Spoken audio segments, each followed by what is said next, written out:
السلام علیکم۔ Breaking news کے ساتھ بے نقاب نیوز پر میں ہوں عدیل مرزا۔ پاکستان تحریک انصاف عمران خان کی اہلیہ کے سابق شوہر خاور منیکا کو گرفتار کر لیا گیا ہے۔ جی ہاں ناظرین، بریکنگ نیوز دینے جا رہے ہیں آپ کو۔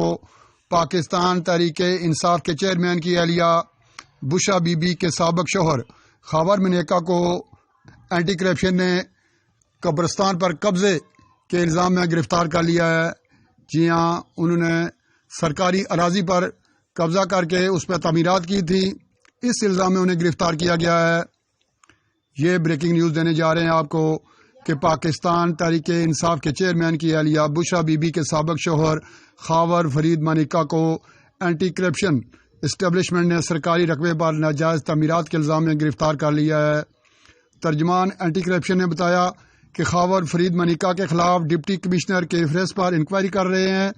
انہیں سرکاری رقبے پر ناجائز تعمیرات کے الزام پر گرفتار کر لیا گیا ہے۔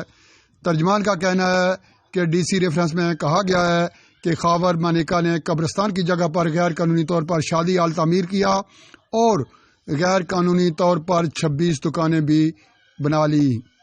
مزید کہا کہ شادی ہال بغیر منظوری نقشہ قبرستان کی 4 کنال اراضی پر بنایا گیا ہے۔ خاور فرید منیکا